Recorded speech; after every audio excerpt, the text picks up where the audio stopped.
क्या आप जानते हैं दुनिया में सबसे खतरनाक जीव कौन सा है? 5000 किलो वजन वाला हाथी या जंगल का राजा शेर, दुनिया का सबसे जहरीला सांप कोबरा या सबसे ताकतवर जबड़े वाला मगरमच्छ? इतने सारे नाम आपने ले लिए हुसैन, लेकिन मुझे ऐसा लगता है कि कोबरा ही होगा, जिसका एक बार लोगों को परेशान कर देता है और एक बार का जहर 20 लोगों की जान ले सकता है।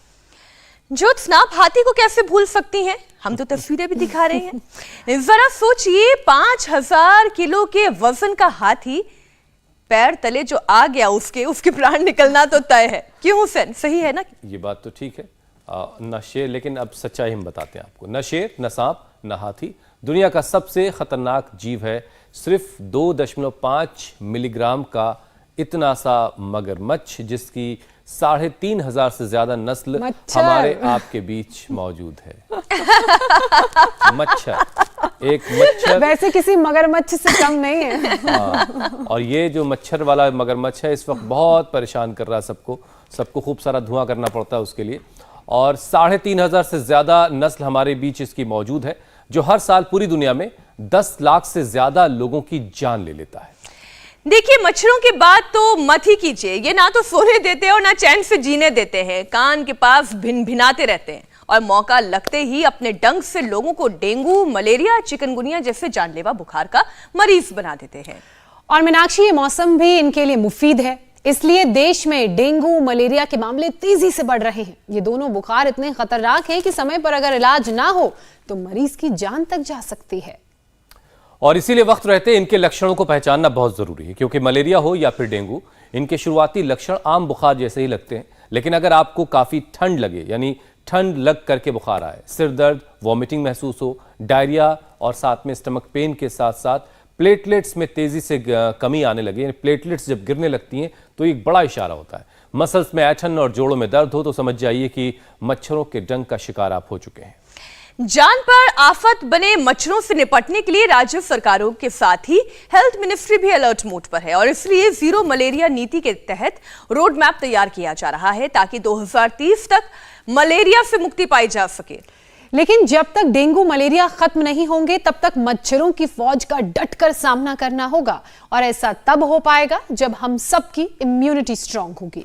और इम्यूनिटी मजबूत कैसे होगी, कैसे मच्छरों से जंग में जीत मिलेगी? आज वर्ल्ड मलेरिया डे भी है, इसलिए खासतौर से आज हम मच्छरों की बहुत सारी बातें कर रहे हैं। स्वामी जी हमारे साथ जुड़ चुके हैं। स्वामी जी प्रणाम, बहुत बहुत स्वागत है आपका। और इन मच्छरों से कैसे जंग जीतनी है, जरा बताइए। बहुत बहुत प्रणाम स्वामी। प्रणाम हुसैन भाई। और आज जो है ना आपकी जोड़ी बड़ी जबरदस्त जम रही है, मीनाक्षी जी, ज्योत्सना, हुसैन। अब आप भी जो है ना विश्व प्रसिद्ध जो है ना कीर्तिमान बन गए हो, और तीनों मिल करके मलेरिया, डेंगू, चिकनगुनिया, तीनों का सत्यानाश करने पर, तीनों का मोक्ष करने पर तुले हो।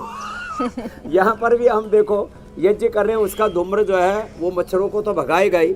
और ये जो है देखो, जब डेंगू होता है तो प्लेटलेट बहुत गिर जाते हैं। इसके भी गिरे थे हमारे भाई के।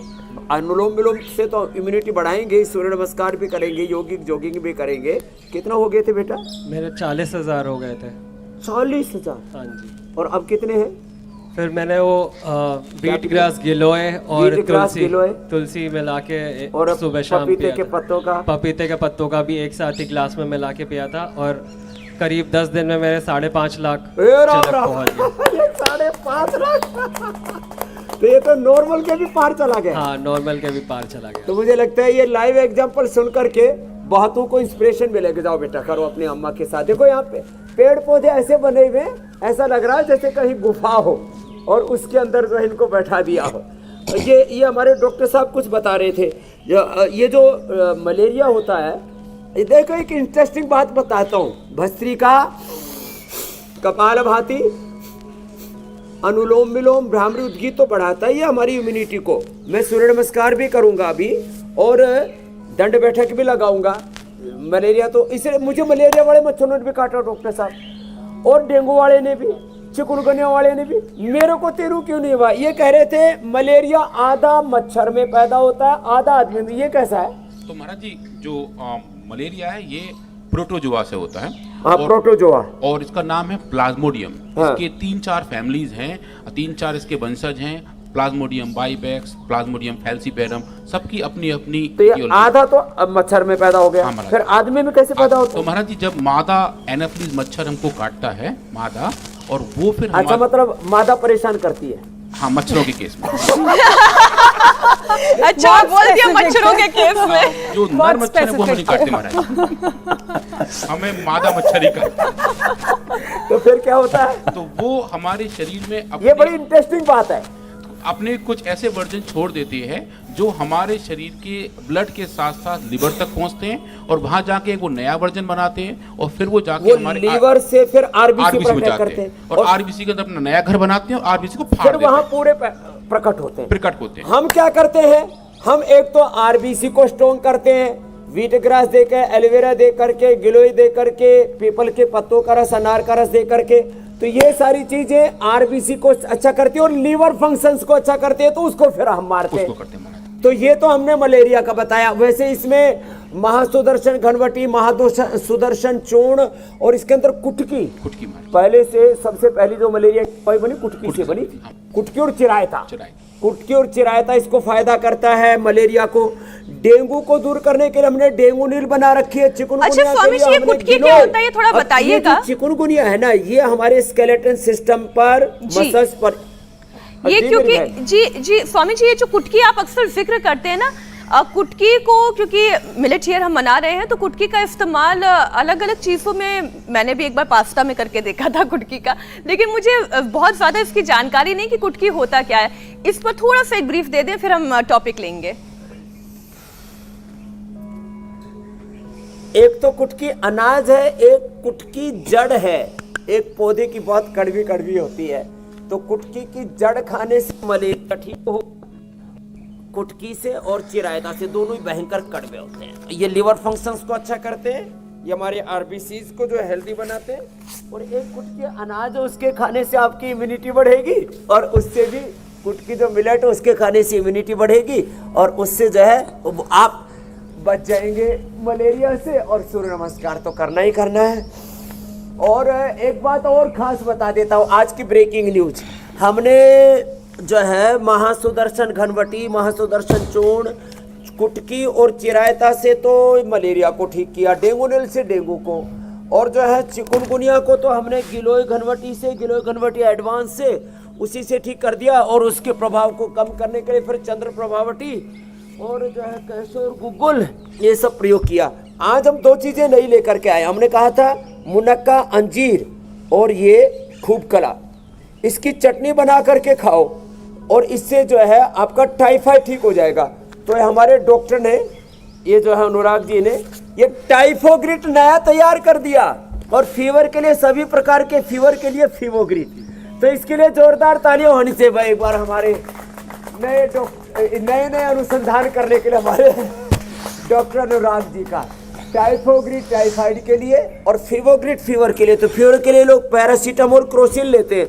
तो पैरासीटामोल, क्रोसिन से तो क्या ठीक होता है, फीवर कैसे ठीक होता है, और हमारे से फीवोग्रिट से कैसे ठीक होगा, मैकेनिज्म बताओ। मैं सूर्य नमस्कार कर रहा हूँ। स्वामी जी, पैरासीटामोल और क्रोसिन से हमारे सिस्टम का जो बुखार है वो उतरता है। वो उसका एक स्पेसिफिक पाथवे होता है, जो वो COX-2 का जो पाथवे है, जो हमारे शरीर में बुखार के सेंसर्स हैं उनको वो मॉडिफाई करता है। तो बुखार का जो सेंसर है उसकी वजह से बुखार कम हो जाता है। माने वो टेम्परेचर को कम करते हैं, बुखार के कारण को ठीक नहीं करते। बुखार चाहे वो डेंगू से हो, मलेरिया से हो, चिकुनगुनिया से हो, टाइफाइड से हो, चाहे वो कोई भी इंटरनल इन्फ्लेमेशन से हो, उसको ठीक नहीं करते। तो समझ, बुखार हमारा शरीर खुद ठीक करता है, और ये जो औषधियां हैं ये उस शरीर को ताकत देती हैं बुखार से लड़ने के लिए और बुखार को नॉर्मलाइज करने के लिए। समझिए, तो जो इनबिल्ट कारण है बुखार के, उनको ठीक करने का काम फीवोग्रिट करता है। तो ये आज हमने, अच्छा स्वामी जी, कुल मिलाकर 100 बातों का एक बात ये है, मैकेनिज्म भी बता देते हैं कि कैसे। 100 बातों की एक बात स्वामी जी ये है कि अपनी इम्यूनिटी को मजबूत रखना है। इम्यूनिटी मजबूत रहेगी तो मच्छर कोई भी हो, उससे पैदा होने वाला बुखार कोई हो, उससे मुकाबला किया जा सकता है और आसानी से जंग भी जीती जा सकती है। अब स्वामी जी एक एक करके ज़रा एक एक अलग अलग बुखार की बात करते हैं, क्योंकि आज वर्ल्ड मलेरिया डे है। तो सबसे पहले बात मलेरिया की कर ली जाए। जमा हुए पानी में ये मलेरिया का जो मच्छर है वो पैदा होता है, फिर वहाँ पर उसके बाद लोगों को रोग देता है, बीमारियाँ देता है। जिससे हर साल दुनिया में 10 लाख लोग जान गंवा देते हैं। अकेले भारत में 2 लाख से ज़्यादा मौत मलेरिया की वजह से हो जाती है। तो इस खतरनाक बीमारी से कैसे बचना है, मलेरिया के पेशेंट को क्या सावधानी बरतनी चाहिए अगर किसी को हो गया है तो देखो, एक तो सुबह उठ करके योगिक जॉगिंग करो, सुबह उठ करके सूर्य नमस्कार करो।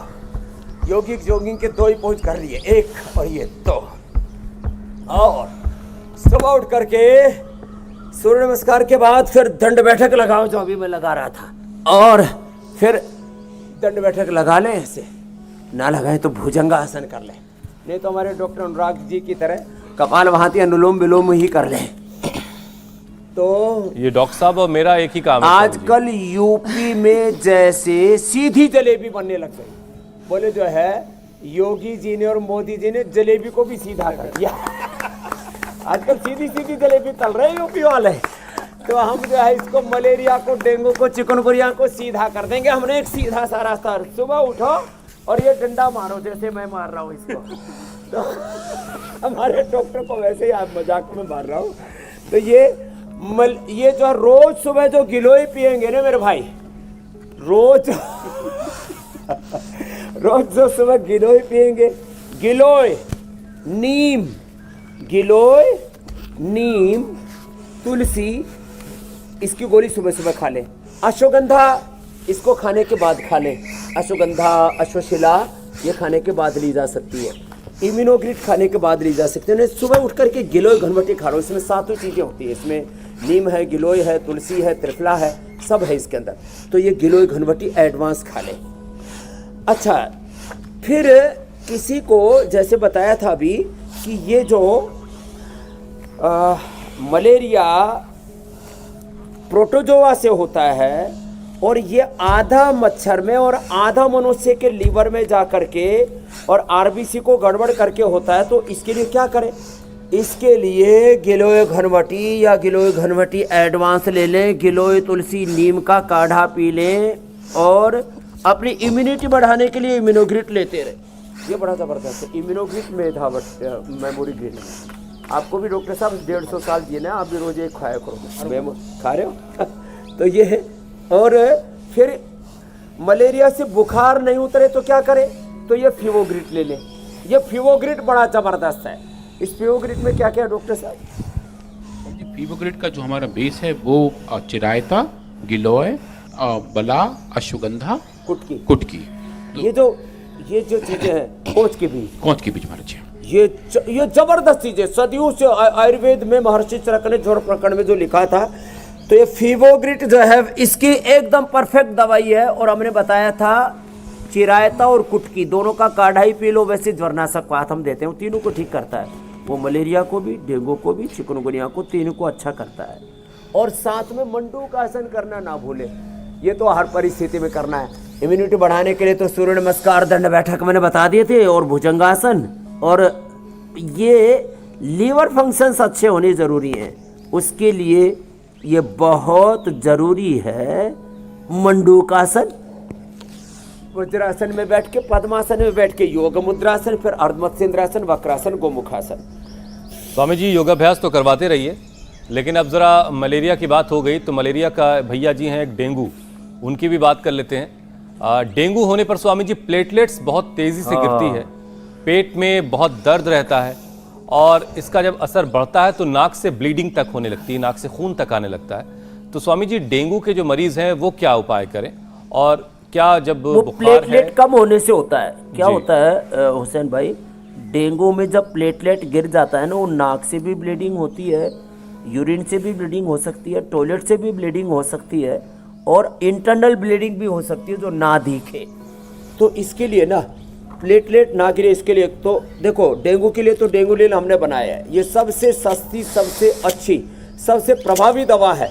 मैं तो कहता हूँ हर घर में ये डेंगू नील और ये फीवोग्रिट और ये टाइफोग्रिट, टाइफाइड के लिए ये होनी चाहिए। अब क्या हो गया जो है, ये मैं इसलिए बता रहा हूँ कि अक्सर लोग जो है ना फीवर के लिए वो ले लेते हैं पैरासीटामोल, क्रोसिन, उससे फीवर ठीक ही नहीं होता। फीवर का कारण जो का तो बरकरार रहता है। तो डेंगू नील डेंगू के लिए, प्लेटलेट घट जाए तो प्लेटोग्रिट, ये बड़ी जबरदस्त चीज बनाई हमने और इसका पूरे एफिकेसी भी मापी गई। अब तो इसके ऊपर पूरे रिसर्च भी पूरे हो गए होंगे, हमारे चल रही है। तो तुरंत जैसे बच्चा अभी बता रहा था निखिल, 40,000 से सीधा कितने दिन लगे थे बेटा 5.5 लाख होने में? 1 सप्ताह से 10 दिन के बीच। 1 सप्ताह में, जोरदार अभिनंदन है। और इसकी मैया आगे बैठी बैठी प्रसन्न हो रही है कि बच्चे को मरने से बचा लिया, नहीं तो प्लेटलेट बहुत गिर जाती है तो इतनी ब्लीडिंग हो जाती है, आदमी मर जाता है। ये 5,000 से नीचे चला जाता है। तो प्लेटोग्रिट, ये डेंगू नील, ये हर घर में होने ही चाहिए। और प्लेटलेट फिर किसी के नहीं करेंगे। एक अपने राजस्थान की महारानी है ना वसुंधरा राजे जी, एक फिर मैं उधर गया था जोधपुर के आगे जैसलमेर और बाड़मेर, तो वहाँ की भी एक महाराणा साहब आई, बोली जी मेरे को भी ये हो गया था डेंगू, इतने प्लेटलेट गिर गए थे। तो मैंने आपका ये बताया हुआ यही प्रयोग किया, गिलोय, पपीते के पत्तों का रस, वीटाग्रास, एलोवेरा और अनार। किधर है भाई अनार? एक अनार 100 बीमार। तो ये अनार, ये पपीता, ये पपीता का छोटा सा पौधा हमने प्रतीकात्मक रखा हुआ है, एलोवेरा, गिलोय, इसका वीटाग्रास का रस और ये अनार। अनार बहुत जोरदार काम है। तो ये हमने ये सारी चीज़ों से इन्हीं का एक्सट्रैक्ट इसमें यूज किया है ये जो है। तो इससे फिर कोई भी प्लेटलेट के गिरने से, उसके घटने से किसी की मौत नहीं होगी, नहीं तो इसको हॉस्पिटल में चढ़ाया जाता है। WBC RBC प्लेटलेट अलग अलग कर देते हैं आजकल, मशीन में डाल के कर देते हैं और फिर वो प्लेटलेट चढ़ाते हैं। तो किसी को प्लेटलेट अब चढ़ाने की जरूरत अच्छा, मेरे स्वामी भाई जी? नहीं पड़ेगी। मंडूकासन, योग मुद्रासन, हुसैन ने वक्रासन, गोमुखासन तो करेंगे जी। मेरे मलेरिया की तो बात कर ली मीनाक्षी जी, अब मैं जरा मौसमी चिकनगुनिया की भी बात कर लेती हूँ।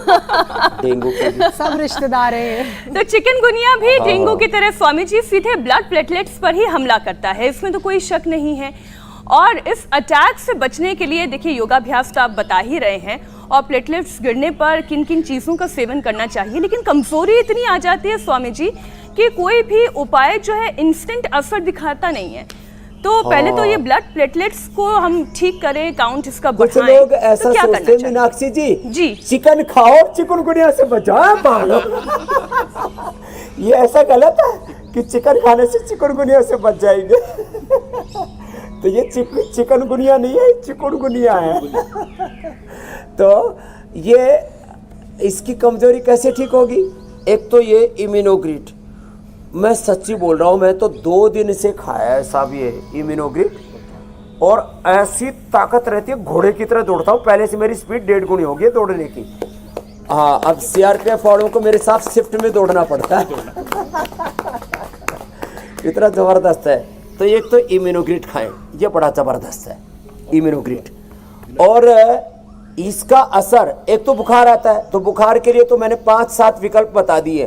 5-7 विकल्प हम इसलिए बताते हैं, गिलोय से, गिलोय घनवटी से, गिलोय घनवटी एडवांस से, ज्वरनाशक वटी से, ज्वरनाशक क्वाथ से, चिरायता कुटकी के क्वाथ से, महासुदर्शन घनवटी से, इनसे सबसे ये बुखार उतर जाता है। और अब तो एक ही बना दिया हमने, माने जो सदियों से जिस चिरायता को, जिस कुटकी को, जिस कोच के बीज को, जिस गिलोय को जो है बुखार के लिए प्रयोग किया जाता था, वो हमने अब इसमें फीवोग्रिट, लोगों ने तो क्या है पैरासीटामोल, क्रोसिन, ये सब पैरासीटामोल और क्रोसिन का एडवर्स इफेक्ट क्या है डॉक्टर साहब? इसको स्वामी जी जब ओवर यूज हो जाता है तो उसका इफेक्ट लीवर पे आता है, और कभी कभी पेट के अंदर छाले और फोड़े भी बन जाते हैं। हाँ। तो पेप्टिक अल्सर भी उसकी ओवरडोज की वजह से होते हैं। और अब ये तो कोरोना में लोगों ने खूब खाया, और ऐसे ही लोग खाते रहते हैं।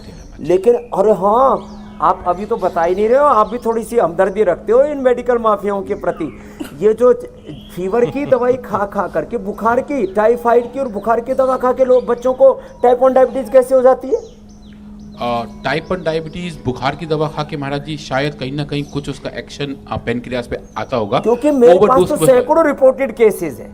तो ये जो हम बुखार की जो एलोपैथी की ऐसी दवाई थोक में खाते रहते हैं ना, खा ली 3-3, 5-5 बार खा लेते हैं पैरासीटामोल, क्रोसिन, उससे लीवर के साथ पेनक्रियास पर भी असर आता है। इसके ऊपर अगली बार रिसर्च करना डॉक्टर साहब। करते हैं। हाँ, इसमें पक्षपात मत करिए। नहीं महाराज, कैसे पक्षपात नहीं, लेकिन ये बात तो है, हर चीज का ओवरडोज ऐसे नुकसान तो दिखाएगा। हाँ, तो इससे शुगर की भी बीमारी हो जाती है बाद में। जो बच्चों को बात में हम छोटे छोटे बच्चों को, आप अपने बच्चों को कभी मत देना मीनाक्षी जी और ज्योत्सना जी और हुसैन भाई, आपके लिए आगे के लिए ये सनद रहे सबक रहे कि आगे से आप मत देना। आपको मैं भिजवा दूंगा ये टाइफाइड के लिए टाइफोग्रिड और ये फीवर के लिए फीवोग्रिड, तो ये इससे ठीक रहेगा। और ये चिकनगुनिया में ना मसल्स और जो है वो हमारे बोन्स, स्केलेटन सिस्टम और मसल्स ये जो है गड़बड़ हो जाते हैं, तो उसके लिए चंद्र प्रभावटी शिलाजित रसायन अश्वशिला अच्छा काम करती है।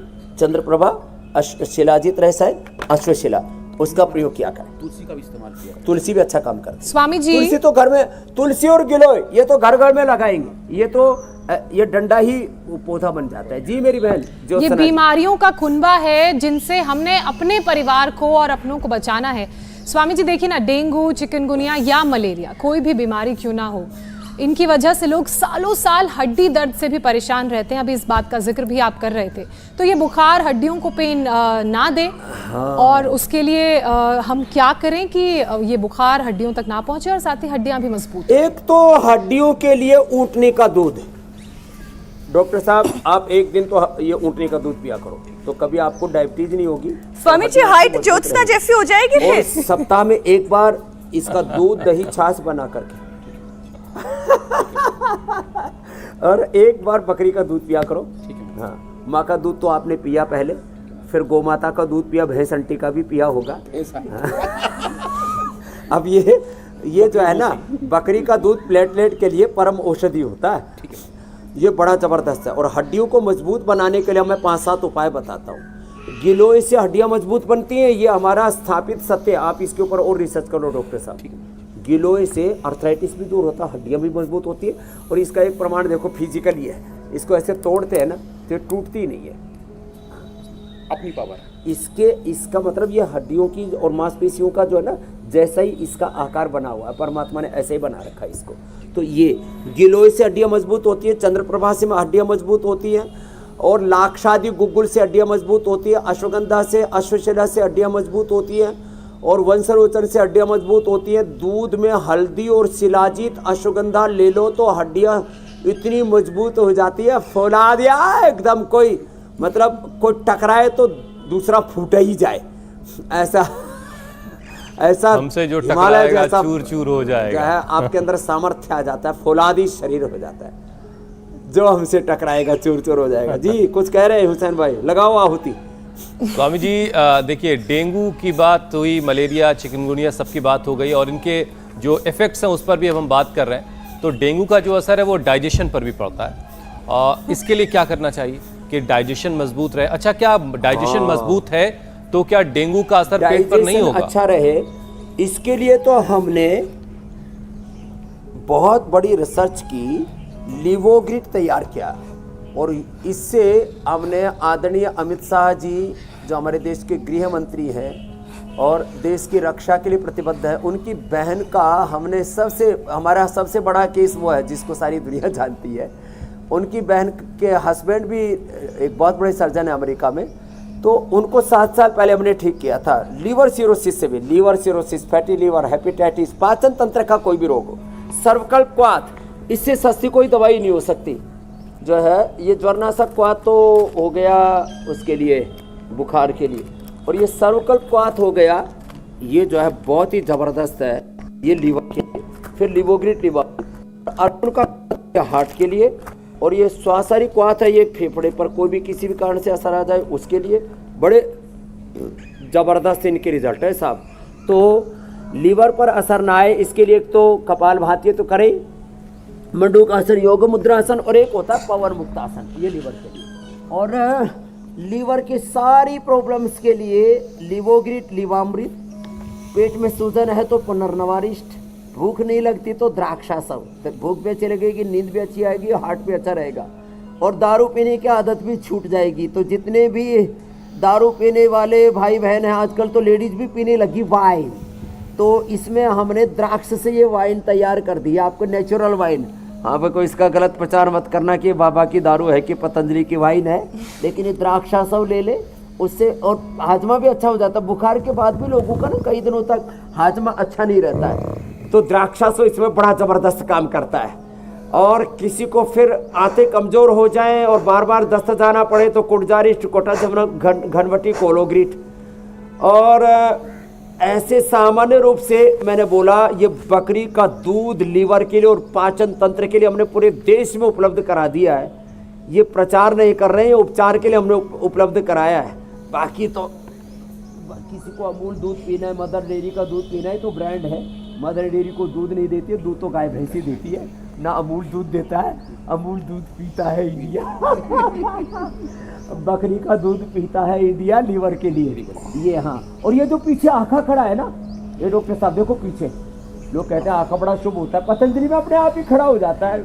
आपके प्यारे के गेट पर भी खड़ा हुआ है, पतंजलि में घुसो वहाँ भी खड़ा हुआ, पहला अपना जो आश्रम है कनखल में वहाँ भी खड़ा हुआ। आंखें की जड़ ये पेट के लिए बड़ी अच्छी होती है, आंखें की जड़, इसके ऊपर आप रिसर्च करो डॉक्टर साहब। ठीक है। हाँ, आंखें की जड़ जो है क्रोनिक लीवर को, जो जिद्दी बुखार होता है ना 2-2, 3-3 दिन में आता है। अच्छा स्वामी जी, आप बड़ों के लिए तो लिवर की हमेशा दवाई बताते हैं, इतनी सी, जिससे कि उनकी भूख बढ़ती है, लिवर स्ट्रांग बनता है। छोटे बच्चों के लिए क्या करना चाहिए, उनके लिवर को मजबूत बनाया जा सके और उनकी भूख बढ़े? क्योंकि ऐसी बहुत सी मेडिसिन जो हैं वो एलोपैथी में आती हैं जो बच्चों की भूख बढ़ाती हैं, तो आयुर्वेद में भी होती होंगी।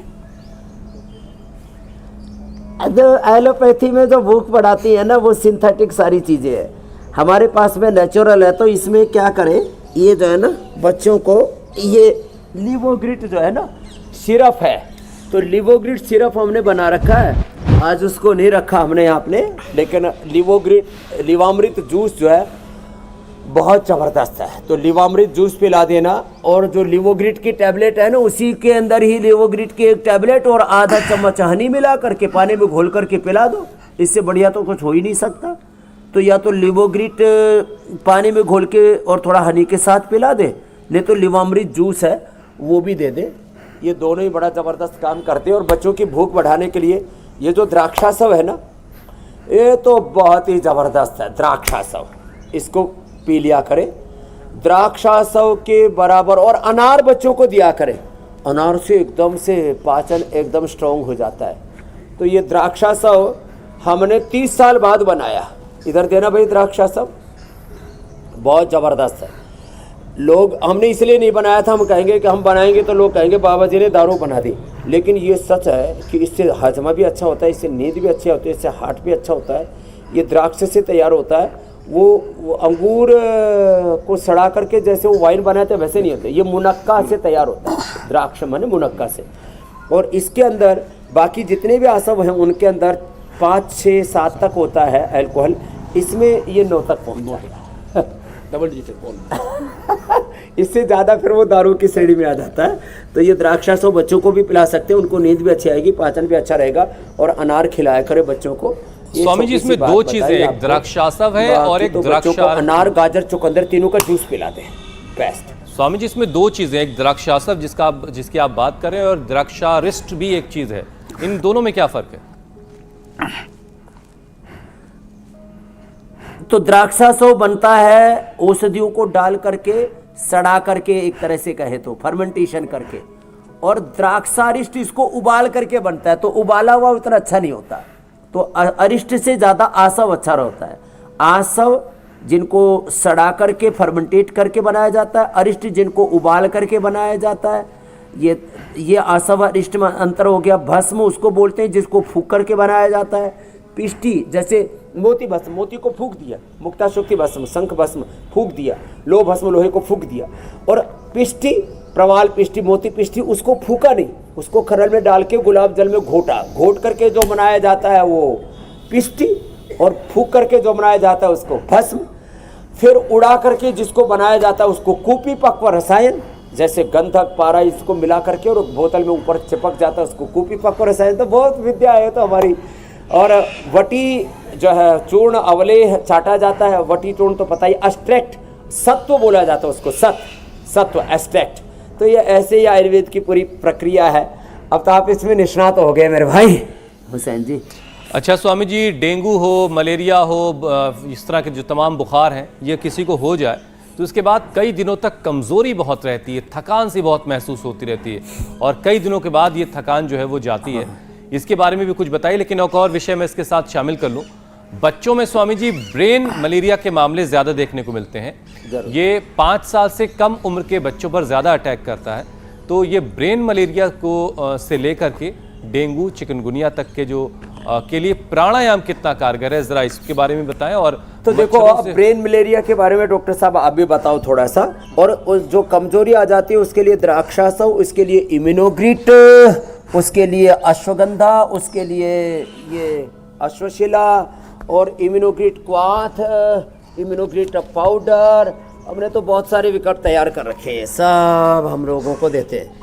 और लिवामृत जो बता रही थी ना बहन मीनाक्षी जी की, बच्चों के लिए लिवर का टॉनिक, तो ये लिवोग्रिट को पानी में मिला करके उसके साथ भी दे सकते हैं। ये सीधा का सीधा पिला सकते हैं, द्राक्षा से पिला सकते हैं, अनार गाजर चुकंदर का जूस दे सकते हैं। ये मलेरिया ब्रेन वाला क्या होता है, और पूरी बॉडी में जो कमजोरी है उसकी इम्यूनोग्रिट के साथ इम्यूनोग्रिट गोल्ड है, वो भी बड़ा ज़बरदस्त उसमें फ़ायदा करती है। और ब्रेन पर जो मलेरिया का असर हो जाता है, तो समझिए मलेरिया का जो पैरासाइट है, जो प्रोटोजोआ है, वो अपनी नई पौध तैयार करता है हमारे शरीर के अंदर, और वो आरबीसी के अंदर जाके उसको हाईजैक करके वहाँ अपने नए नए बच्चे पैदा कर लेता है, ताकि जब नया कोई मच्छर काटे तो उसके शरीर में वो वहाँ पहुँचे। पर अगर ऐसा बहुत बड़े स्केल पे हो रहा हो और पूरे आरबीसी सिस्टम का हाईजैक हो चुका हो, तो फिर ब्लड के अंदर ऑक्सीजन नहीं पहुंचती है। तो ब्रेन के साथ कम हो जाती है, तो उसकी वजह से इफेक्ट आने शुरू हो जाते हैं। टारगेट ऑर्गन ब्रेन भी हो सकता है, लिवर भी हो सकता है, लंग्स भी हो सकते हैं, जहाँ जहाँ तो ये जो है ना आरबीसी के ऊपर अटैक करता है। तो आरबीसी जो है ना वो ट्रांसपोर्टेशन का काम करते हैं, ऑक्सीजन को ढोने का। तो मलेरिया जो है वो जब बहुत ज़्यादा उसका प्रभाव बढ़ गया शरीर के अंदर, तो ब्रेन के अंदर ऑक्सीजन सप्लाई कम हो जाएगी। तो अपने पूरी कर लो, अनुलोम विलोम ज़्यादा कर लो। और आरबीसी को अच्छा करने के लिए हमने उपाय बता ही दिया था। उसके लिए प्लेटोग्रिट भी है, उसके लिए लिवोग्रिट भी है, उसके लिए व्हीट ग्रास, एलोवेरा, गिलोय, तुलसी, और उसके लिए जो है पीपल के ये पपीते के पत्तों का रस है। तो फिर आरबीसी के ऊपर कोई दिक्कत नहीं आएगी। और हाँ, हीमोग्रिट, ये भी एक जोरदार मामला है। हीमोग्रिट स्वामी जी, अब वक्त हो गया है कि हम दर्शकों के सवालों को भी शामिल कर लें। मेधावटी भी एक गोली ले सकते हैं। और खास ये है कि जो हमारे दर्शक हैं वो सीधे पूछना हो 9350 पर संपर्क कर ले। 9350593505। और स्वामी जी, खास बात यह है कि सीधे दर्शक आपसे अपने सवाल पूछेंगे, अपनी परेशानी बताएंगे। पहला सवाल ले लेते हैं। स्वामी जी, कुछ दिनों पहले यहाँ पे मस्से हो गए थे मेरे। मस्सों को हटाने के लिए मैंने लेज़र करवाया। लेज़र करवाने के बाद बाकी सब तो ठीक हो गए, लेकिन ये 2 मस्से जो हैं वो अभी तक बने हुए हैं, ये हट नहीं रहे हैं। ये बर्न करने के बाद, लेज़र के बाद ये उभर गए। ये जो मस्से बने हुए अरुण जी, आपको इसके लिए आपको ये मस्से का एक तो हम भी अग्निकर्मा करके दूर करते हैं। दूसरा एक उपाय है कि मस्से अंदर तक खत्म हो जाए।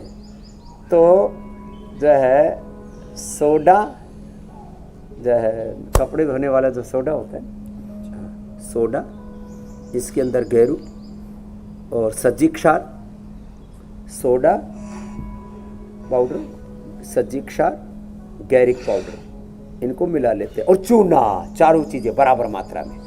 ये ऐसा मस्सा भगाने वाला नुस्खा है। इंडिया टीवी पर कोई देख करके कि यहाँ मस्से हटाए जाते हैं, कोई बोर्ड भी लगा लेगा तो दिन में 500,000 रुपये कमाई कर सकता है। ये चारों चीज़ों को मिला करके जहाँ मस्सा है वहाँ लगा देना, और अंदर से जड़ से निकल जाता है। बाकी लेजर कराते तो ऊपर से निकालते, जड़ से निकल जाएगा। फिर अंदर उसके ऊपर एलोवेरा जेल लगा देना, अंदर का घाव भी भर जाएगा। एक दिन में मस्सा गायब, सुबह से शाम तक अपने आप ही लटक करके गिर जाता है। तो ये मस्सा इससे ठीक हो जाता है। और बवासीर के मस्सों पर मत लगाना, बवासीर के मस्सों पर खाली एलोवेरा का जेल लगाना। ये एकदम से एलोवेरा का जेल ना अंदर के मस्सों को एक स्वामी डिस्क्लेमर और है, नकालों से सावधान, इंडिया टीवी के और कोई ब्रांच नहीं है। अब स्वामी जी अगला सवाल ले लेते हैं। स्वामी जी अगला सवाल बोकारो से नेहा का है, सुनिए वो क्या कह रही हैं। मैं बोकारो से, बेटी का नाम नेहा भारद्वाज, सेरेब्रल पॉलिसी की पेशेंट है, उम्र 32 साल, हेड कंट्रोल काफ़ी वीक है, कृपया कोई इलाज बताएं।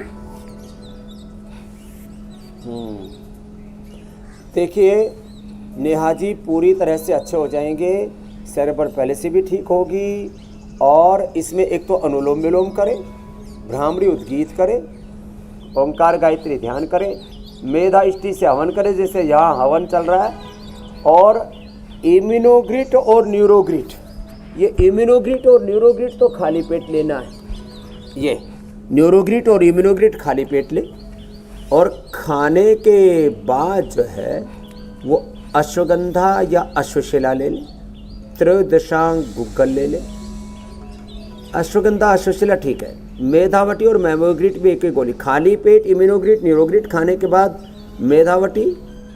मेधावटी मेमोरीग्रिट और साथ में अश्वगंधा या अश्वशिला, ये जो मैंने शुरू में बताए थे, इनका प्रयोग कर ले तो नेहा जी 1 सप्ताह में रिकवरी हो जाएगी, 1 माह में पूरी तरह से दौड़ने लगेंगी, इतना ज़बरदस्त है। और बाकी जो है मीनाक्षी जी की तरह मरकटासन कर लेना, और यदि बन जाए तो ज्योत्सना जी की तरह अनुलोम विलोम तो करना ही है, ये बड़ा ज़बरदस्त है। अगला प्रश्न आप ले लीजिए। स्वामी जी, किसी को भी ये प्रॉब्लम हो तो ये पैलिसी हो, सेरेब्रल पैलिसी हो, आजकल छोटे छोटे बच्चों को ना ये बहुत ज़्यादा हो रहा है, पूरा शरीर ना ऐसे एंड बेंड सा हो जाता है, इसको क्या कहते हैं, ये रिकेट्स की परेशानी तो नहीं कह रहे जो स्वामी जी? Muscular dystrophy. अच्छा, मस्कुलर डिस्ट्रॉफी, वो भी ठीक हो जाता है। रिकेट्स। चलिए स्वामी जी अब अगला सवाल ले लेते हैं। प्रश्न आपके लिए भेजा है वेस्ट बंगाल से आकाश ने। प्रणाम बाबा रामदेव जी, मेरा नाम आकाश है। मेरे पूरे शरीर में छोटे छोटे गांठे हैं, कृपया करके इनका कोई उपाय बताइए। पूरे शरीर में छोटे छोटे कांटे, गांठे जी, छोटे छोटे कांटे का मतलब गांठे कह रहे हैं, छोटी छोटी गांठे। अब ये कैंसरस गांठे हैं या नॉर्मल गांठे हैं? गांठे जी, ना छोटी छोटी गांठे तो ऐसे ही ठीक हो जाएंगी। तो ये तो इसके लिए तो खाली पेट गोधन अर्क और उसके साथ सिस्टोग्रिट ले लो, और खाने के बाद काचनार गुग्गुल, काचनार घनवटी या वृद्धि बाधिका वटी या कर्क्यूमिन गोल्ड, मैं तो तीनों चारों की एक एक गोली दे देता हूँ। काचनार गुग्गल, काचनार घनवटी, वृद्धि बाधिका और कर्क्यूमिन गोल्ड एक एक गोली, और खाली पेट सिस्टोग्रिट गोधन अर्क के साथ लेने से जल्दी ठीक हो जाते। 1 महीने में सारी गांठें गायब हो जाती हैं, 1 महीने में। और इसके अंदर आज तो मैं देख रहा था नेहा मंजू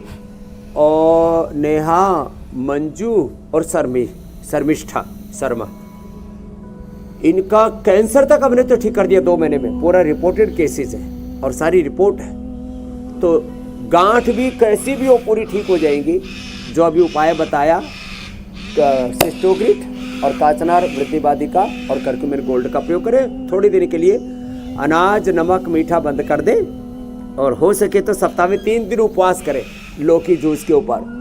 आज हमारे पंछी भी बड़े प्रसन्न हो रहे हैं कि बहुत दिनों में हमारे पास बाबा आए हैं, आनंद मना रहे सब। इधर तो तगड़े वाला पंछी भी आ गया। एमू, क्या बात, क्या नाम है? एमू। हाँ, ऐ लग रहा है।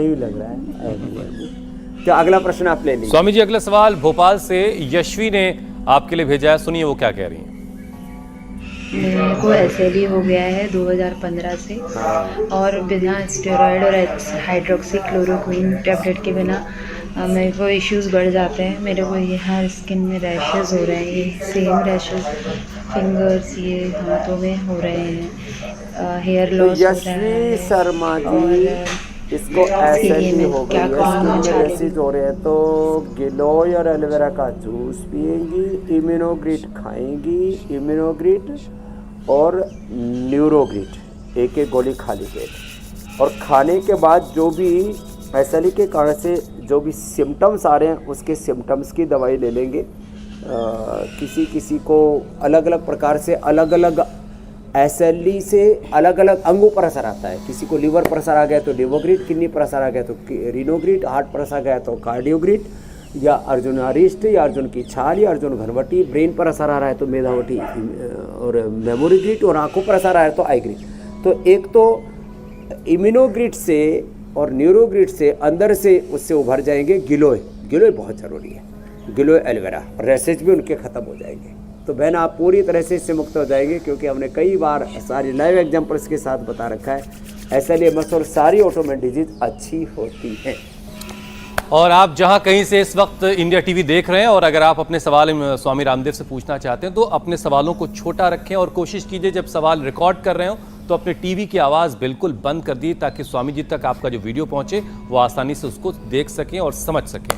Swami ji, dengue, malaria, chikungunya पर यौगिक प्रहार हो चुका, ये सब कुछ आपने बता दिया है, लेकिन मच्छरों को घर से कैसे दूर किया जाए? क्या कोई ऐसा उपाय है कि मच्छर घर में एंट्री ही ना करे, उसे खौफ लगे, डर लगे कि ये घर भाई यौगिक घर है, यहाँ नहीं जाना है? अरे हाँ, एक लेमन ग्रास है। आप जरा इसकी तैयारी करें, बताएं। उससे पहले मैं जरा कल के कार्यक्रम के बारे में दर्शकों को बता देता हूं। कोल्ड ड्रिंक, जंक फूड किन 5 बीमारियों की है जड़? हार्ट अटैक, फैटी लिवर, किस योग से डायबिटीज करें फिक्स? लाइफस्टाइल पर योग गुरु की क्लास, मोटापा, शुगर, बीपी से मिलेगी निजात। तो गर्मी में कौन से ड्रिंक्स से बचें और कौन से ड्रिंक्स से अपनी प्यास बुझाएं, बताएंगे कल स्वामी रामदेव आपको। सुबह 7:56 से पहले ही इंडिया टीवी जरूर लगा लीजिएगा। तो स्वामी जी, मच्छरों की एंट्री पर बैन कैसे लगाया जाए? ये जो लेमन ग्रास है ना हुसैन भाई, ये लेमन ग्रास ना, इसको हाथ में भी ऐसे लगाते हैं ना, तो इससे जो है वो इतनी अच्छी खुशबू आती है। छोटी सी ये घर में लगाएं, लेमन ग्रास घर में लगाएंगे तो मच्छर भाग जाएंगे। हमने तो अपने एक खेत में बहुत मक्खी मच्छर आते थे, खेत की बाड़ में इसको लगा दिया, उसमें मक्खी मच्छर आना बंद हो गए। तो अपने घर में बालकोनी में घर के प्रवेश द्वार पर इसको लगा ले, और देखो अपने घर में ये गाय का घी, गुग्गल, कपूर, ये हमने, और नीम के पत्ते, नीम के पत्तों को भी ऐसे डालते हैं, गुग्गल, और जो है ये क्या बोलते हैं इसको, लोबान। अब ये लोबान जो है ना, अब जिसका बड़ा सा कुड़बा, पूरी कॉलोनी के मच्छर भगाने हो तो पूरा का पूरा ऐसे टिकिया ही डाल दो लोबान की, थोड़ा गुग्गल डाल दो। ये गुग्गल भी हमने लोगों को उपलब्ध कराया है। तो ये गुग्गल, ये लोबान, ये देखो ये गुग्गल है ना, ये गुग्गल बड़ा ज़ोरदार है, इसको डाल दें, और इसमें नीम के पत्ते डाल दें, और ये अपने कॉलोनी के अंदर ही लगा दें ये जो लेमन ग्रास। और घर में तुलसी भी लगाएं, तुलसी के ऊपर भी कोई जीव, कोई कीड़े मकोड़े नहीं पैदा होते। और नीम, ये दोनों ही ऐसे हैं। और ये जो है ना लेमन ग्रास, इसकी सुखा कर क्या आहुति देते हैं फिर, इसके थोड़ी इसको सुखा के। तो तुलसी अपने घर में लगाएंगे, लेमन ग्रास अपने घर में लगाएंगे, गिलोय अपने घर में लगाएंगे, अपने घर में लगाएंगे, और मच्छरों को भगाएंगे। और ये नेगेटिव एनर्जी को भी सक कर लेते हैं और मच्छर भगाएंगे, बीमारियां भगाएंगे। बहुत बहुत शुक्रिया।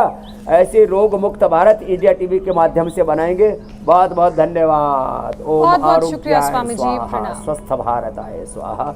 आज आदि शंकराचार्य जी की जयंती भी है, उस महापुरुष को प्रणाम, और उनके सपनों का, सनातन धर्म का गौरव हम इंडिया टीवी से बढ़ा रहे हैं। बहुत बहुत धन्यवाद। धन्यवाद स्वामी जी। इंडिया टीवी हर वक्त हर जगह डाउनलोड करने के लिए सर्च करें India TV news Google play store या ऐप स्टोर पर।